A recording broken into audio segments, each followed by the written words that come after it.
Going to present a small survey paper. I'm a novice researcher in this area.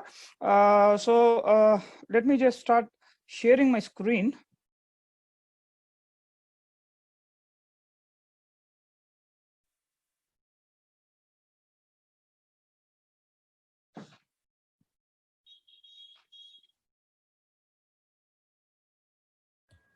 Yes, it's fine. Thank you.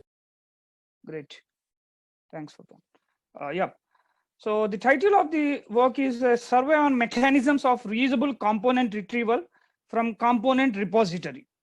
This is Krishna Chaitanya Nagaraju, working as an assistant professor in the Department of Computer Science Engineering, Gokaraju Rangaraju Institute of Engineering and Technology, in short GRIT, Hyderabad, India.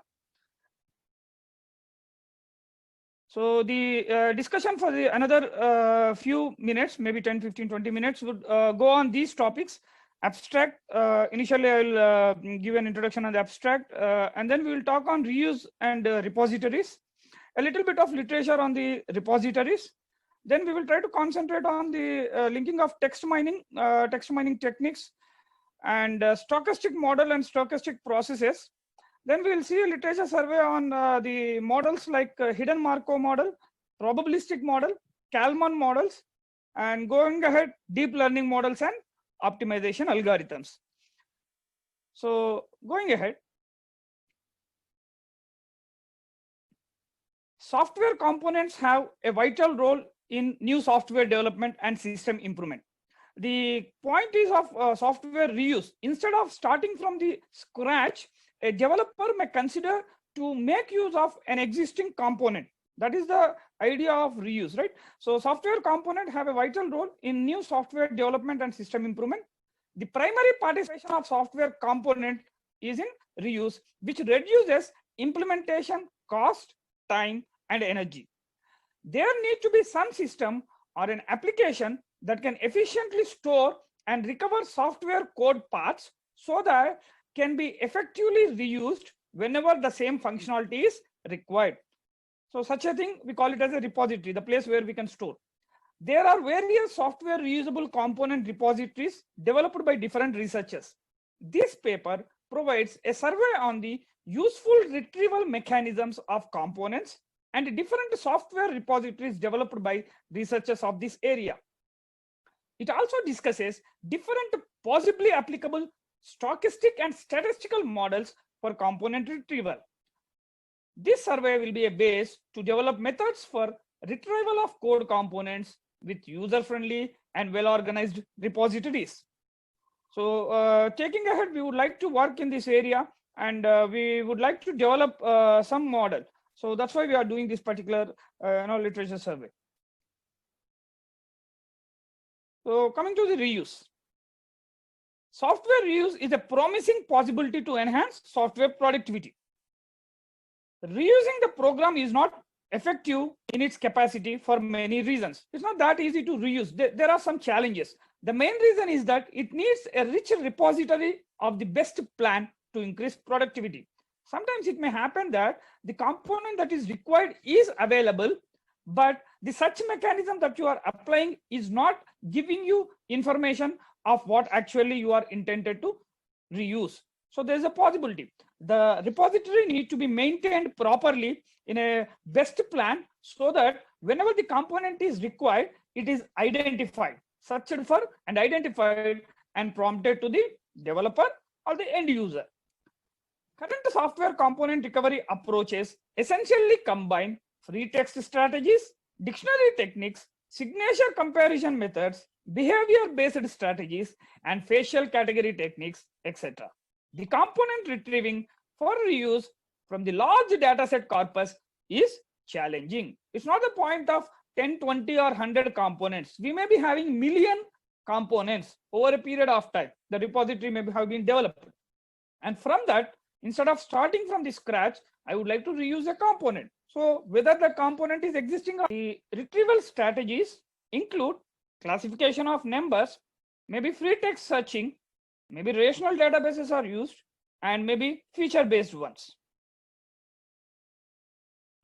So various software reuse repositories various software reuse repositories that we can find in the literature.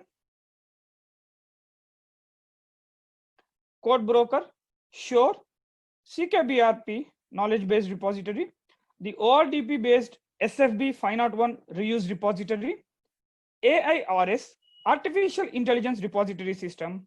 And this discussion would be incomplete without taking the name of the famous repository that everybody nowadays makes use of. That's your GitHub. So the problem is like finding a component from the large repository where we can apply some stochastic models. So we can see a little literature pertaining to these repositories in a study that was done by this Krishna Chaitanya and a group of researchers. This was a study paper with some light on the academic work done by unique researchers in the area of consumable components of software engineering. Since it is time to institutionalize software reuse as a permanent component, reuse needs to be treated as an essential part of engineering acquisitions. Some example reusable repositories were discussed in detail. In addition, the identification system followed by a fixed group of researchers was discussed in their work. And then we can see this research work done by Konenshian et al., where the recommendation systems suggest things based on person's entire preferences. Collaborative filtering is a popular method where the recommendation is entirely based on the instrument's rating history. One of the most accurate and scalable collaborative filtering algorithms is the matrix factor, which depends entirely on a latent factor model. They recommended a unique traditional approach to merge for implementing collaborative filtering. In this method, users were combined into a unified Euclidean space in which the distance between the consumer and the item is inversely proportional to the classification. So this was observed. Now we can find the summary of multiple repositories, the retrieval techniques, whether it is a web-based or not, what sort of component specification was done, and other parameters taking into consideration in the table as shown on the slide. Like different repositories, AIRS, Sure, CRBP, ORDB, AIRS. We will come to this Word2Vec and Code2Vec by the end of this talk once again. So this will depend on cosine similarity based approach, and Code2Vec is of neural code search. So each one is having its own way of component specification. The retrieval techniques used were facet approach, similarity based approach, and other ways.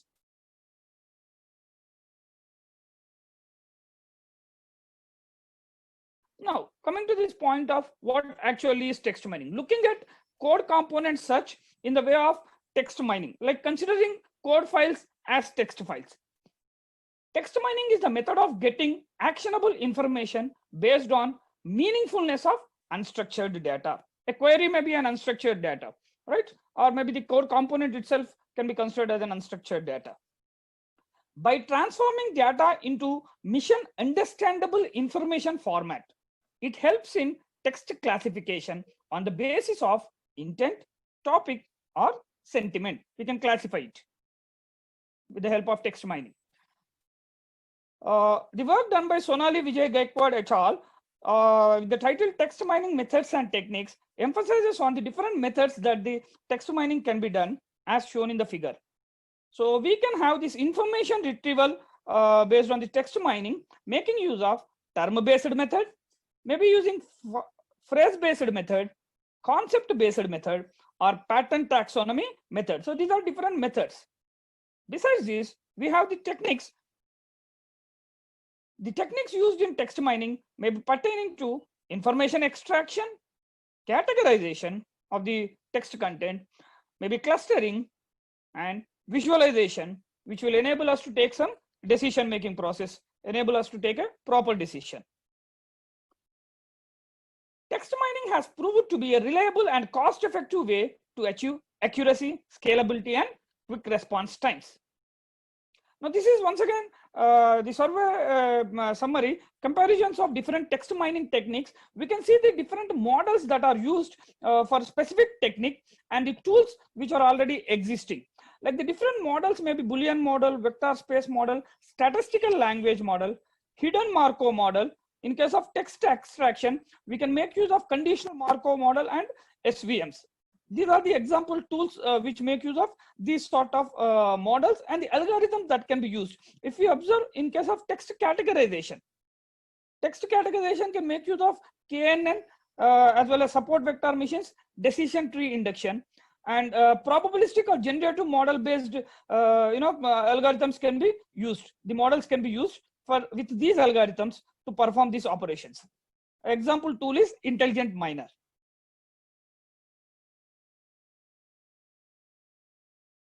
And yes, we can find in machine learning algorithms also which supports based on Navy base, support vector machines, deep learning, and another interesting thing that is conditional random fields, which is a statistical approach that can be used for text extraction with the help of machine learning.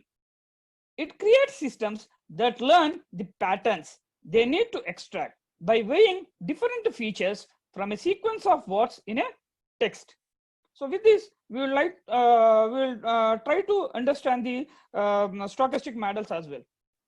Now let us try to see what is stochastic model.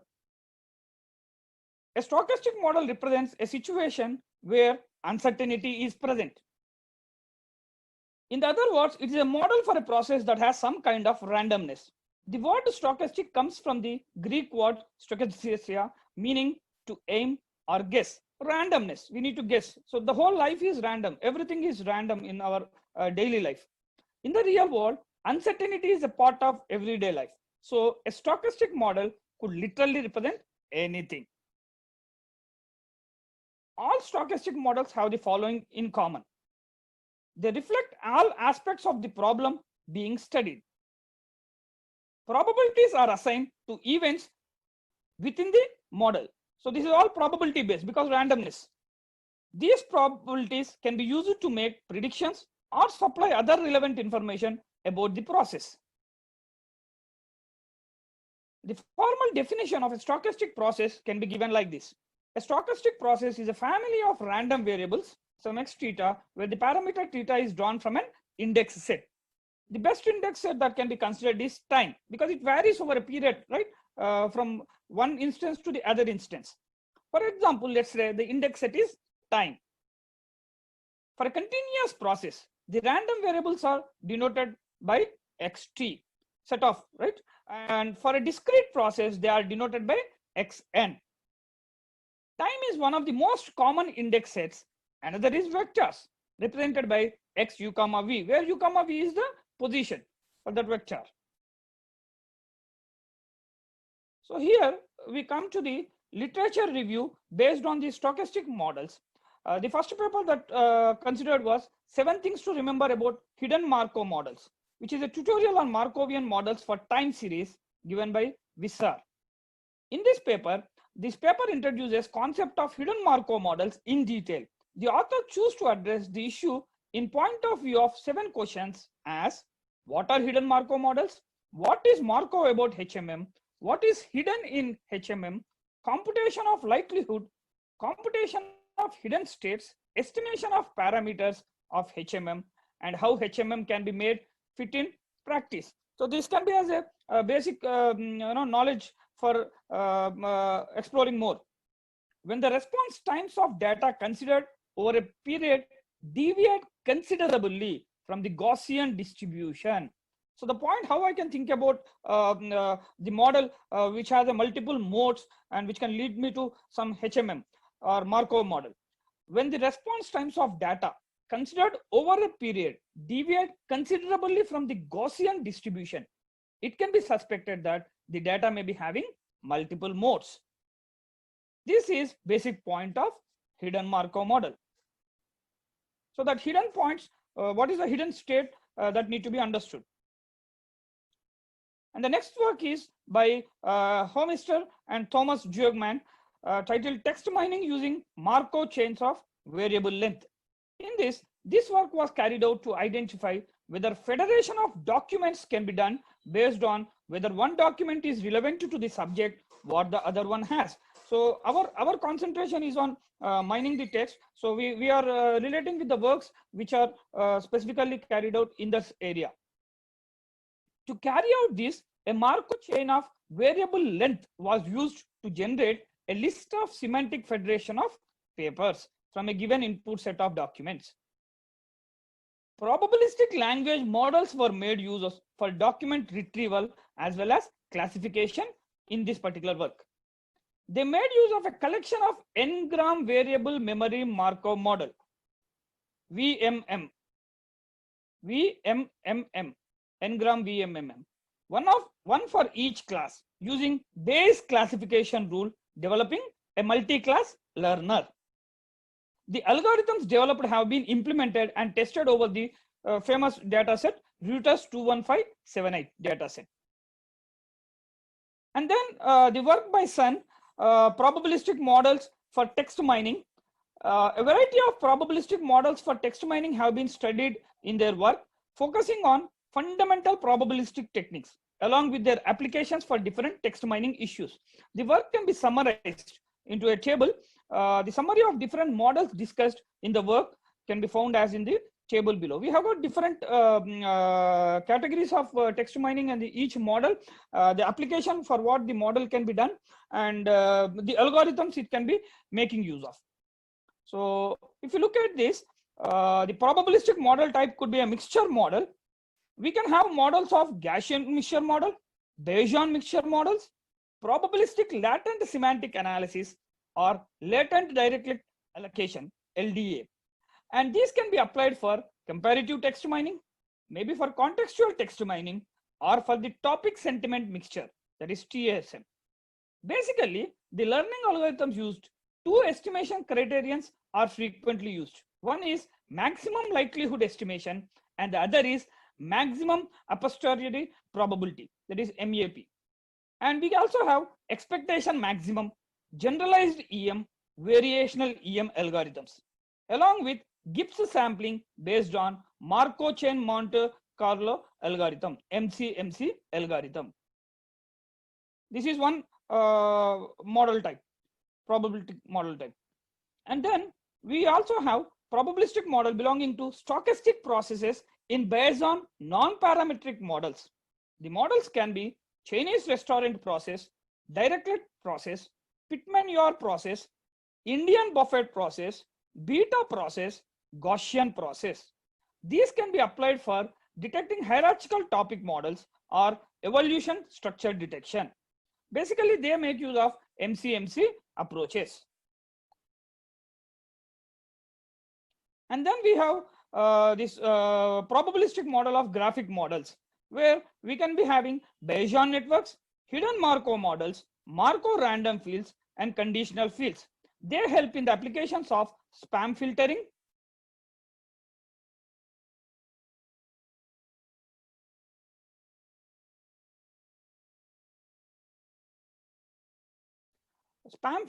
information retrieval, information extraction, natural language processing, name entity recognition task, text categorization, and information retrieval, maybe parts of speech stacking and shallow parsing. The learning algorithms could be variable elimination, belief propagation, Baum-Welch algorithm, forward-backward algorithm, generalized EM algorithm, or maybe using MCMC approach, loop belief propaganda, and Wecherbery algorithms.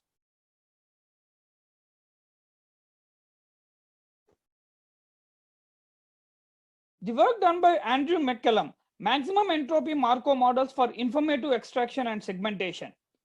Here, defining the conditional probability of state sequences when given observation sequences, permitting arbitrary overlapping features representation of observations using a new Markovian sequence model can be observed in their work. The probability of a state being represented using maximum entropy framework was used. They moved on to conditional model in place of generative joint probability parameterization of HMMs.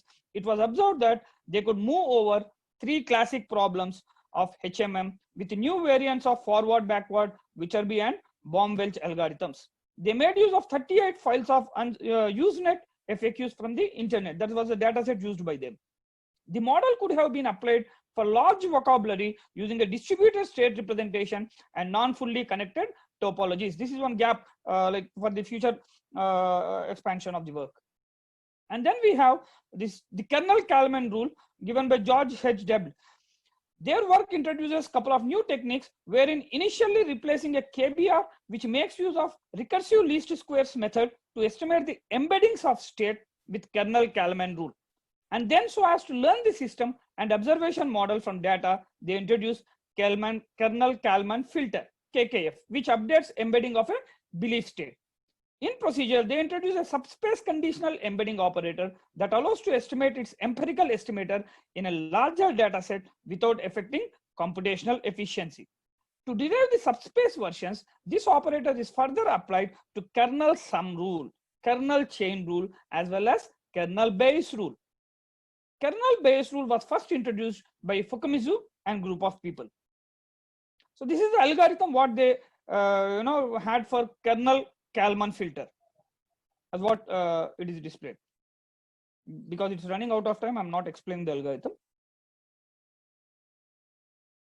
And another thing is, in the recent past, disruptive technology has forged and application of neural network started for everywhere. So this was like in the fields of machine learning, deep learning, using neural networks are methods in the force with which to reckon with. The natural language processing area started to develop in new dimensions with the invention of word2vec and code2vec, where in case of word2vec, 300 dimensions of vectors are considered for the representation. So we will see those things. Along with that, a few researchers are observed to apply genetic algorithms in fine-tuning the number of effective factors they can consider for identifying a component perfectly.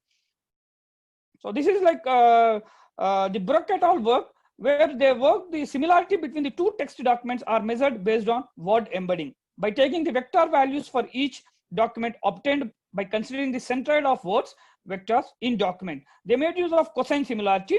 The formula of the cosine similarity is given like this. 1 minute, Krishna Chaitanya. Thank you so much. Yeah. So I have just one more slide which speaks on code2vec. So the last one is of optimization of the software component retrieval using evolutionary algorithms, which made use of genetic algorithms and particle swarm optimization algorithm. That was done on the student project data set for 40 projects. So this is the observations done by us, and we hope we would like to come out with a new model, taking inputs from all these models in building up a better retrieval mechanism for reusable component from the repository. These are the references. Thank you. If any queries, the floor is open. Yeah, thank you so much. Thank you so much for your interesting talk. But I guess we have no time for questions. Unfortunately, we are shifting down the schedule. So let us take them offline. Thank you Most again. welcome. Sorry for this crazy guy who was interrupting with that. So I'm sorry for. I hope the talk was clear and people could listen to me properly. Like because of the disturbance, I could not understand. I hope it was clear. Yeah, it was fine. It was fine. Okay. Thank you. Thank you so much. So nice of you. Thank you, everybody.